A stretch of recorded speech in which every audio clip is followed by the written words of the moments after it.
Hi guys, and welcome to some Mantis Burn racing action. So Vufu Studios recently released 2 DLC packs for the game, one of which is free and one is paid. So first up we're going to look at the Elite Class DLC. This is the paid DLC, it costs £1.99 and introduces 3 very fast Elite Class vehicles, which are basically like hovercrafts, so they do hover across the surface rather than sort of dig into the track surface. So needless to say, they're pretty quick. So, you know, I did do a few races with this hovercraft, and I've got to say, it's not for the faint of heart. It's very difficult. So, you know, this is really for the sort of Mantis Burn racing aficionados among you, just for that extra bit of challenge. So, pretty tricky to handle through the turns. This is the lightweight class vehicle. There are the medium and the heavy, of course. And yeah, really fast actually. So you're going around the turns and you're having to use your brakes quite a bit, and you know, you're coming off the accelerator, so there is a lot going on. It may not look like it, but you know, trust me, there's a lot of braking, a lot of accelerating, and a lot of decelerating going on. So you know, it is a bit of a handful to get used to. You know, it's been a while since I've been on Mantis Burn. It's one of my favourite indie racing games of last year, along with games such as Riptide, GP Renegade, and oh, that's it for the race. So we're going to move on to another race. Right then, so we're on to a city track here, once again using the lightweight Elite Class vehicle. Now the city tracks are pretty challenging, lots of 90 and 180 degree bends, so you will see me having a little crash here and there as I get used to the vehicle, getting barged into the side. So, you know, in the career mode, in this Elite Class career mode, you know, you get some very aggressive AI drivers, so you know, it's very, very challenging as I squeeze through the middle there. So, you know, the Elite Class DLC comes with 12 new Elite events in the career mode, so it's not a bad upgrade. You know, it is an extra bit of challenge. So those that have completed the career mode, and you know, maybe you've completed all the cog for every event, all the cogs, you know, you're looking for that extra bit of challenge, then you know, I would recommend this DLC just for that extra added challenge. But you know, it's tough. You know, it's going to be one of those DLC packs where you're probably going to pull your hair out trying to get the wins, so you do really need to spend quite a bit of time with it and upgrade your vehicle pretty much to the max, and then you should be able to, you know, get through the events with not too much trouble. So we're on the second of 3 laps and coming through this really tight section, left right, and just getting to grips with the cars really now.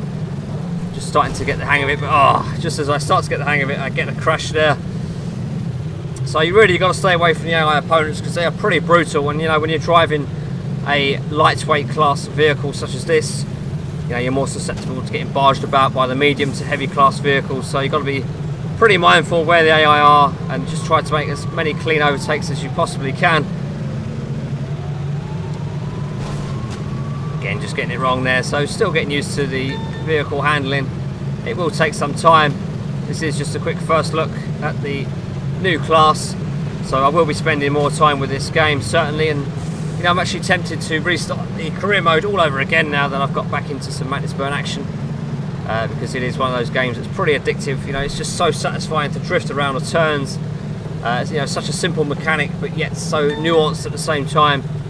You know, there's a lot going on which may not look apparent at first glimpse, but anyway, we're coming up to the last stages of this third and final lap. Where are we? We're in 3rd place, so struggling to keep hold of a podium place here. Bit of nitro there as we're going to come across the line, I believe. There it is, so 3rd place, not too bad. Right, so on to the Snowbound DLC for Mantis Burn Racing. This DLC pack is actually free, and it introduces a new snow environment complete with 4 different tracks, 4 very challenging tracks I might add.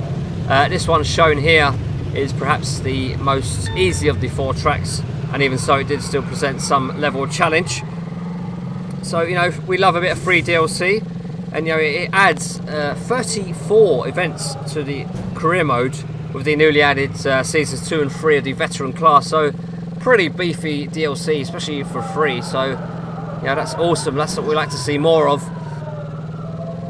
So you know, it's snow environment, so as you can imagine it'll be very slippery. The problem is I'm driving a hovercraft, so it's not actually touching the surface, but what I do in a moment is I try out a regular vehicle on the icy surface so I can give more feedback in terms of grip levels. So really tight turns through here, left, right, left, right, left, right. It just throws the turns at you. And like I said a moment ago, you know, this is probably the easiest of the 4 icy tracks, so you just get an idea of just how tough these are. So, you know, it's good to see, though, some DLC for the game. You know, is it a little bit late in the day?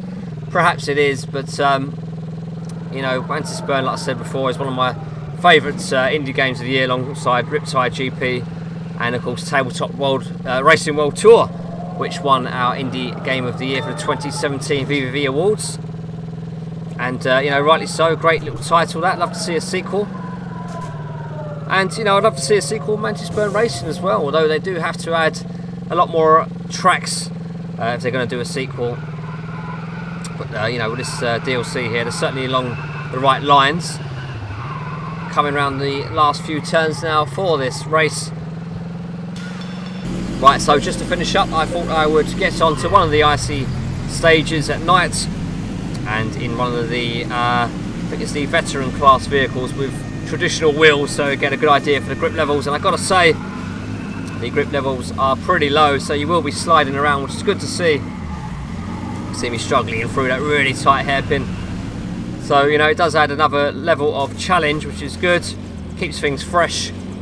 I've got to say, though, this blue lighting was pretty hard on my eyes. Not so much watching it back now after the game session, but during the gameplay, you know, I felt the blue was really harsh on my eyes, so I'm not sure if that's something that would affect anyone else, but I did find it a little bit jarring. And, you know, some of the lighting in general in Mantis Burn is pretty dark. You know, you had the sort of green city environments, which is unusual, shall we say, for a sort of it's trying to go for a nighttime setting, I guess. But you know, it does make me wonder why they do go for these very striking, very saturated colours. They do seem a little bit odd. But anyway, you know, it's good to see some new DLC. And, you know, a challenge, you know, very low grip levels with this car. This is a pretty slidey car anyway, the buggy sort of car on one of the highest classes of car in the game. So, you know, you do have to bear that in mind. But, you know, even so, I don't think I was quite expecting it to be this tricky. So it's very good to see. So coming around, just struggling a little bit, few little bumps here and there. And again, you can see it bumping into the side there. So you do have to get your lines really spot on this track when you're driving the faster cars. But it's all good stuff. So coming over this jump then, getting slightly off my line again and again, having to really throw the car in to avoid hitting the side of the tracks. And again, coming through this really tight section, lots of hairpins, and yet another hairpin here. So we're coming up to the last stages now. So that was it for some Mantis Burn racing action. Just checking out a quick look at the first 2 DLC packs for the game. So that was it for now. Thanks for watching.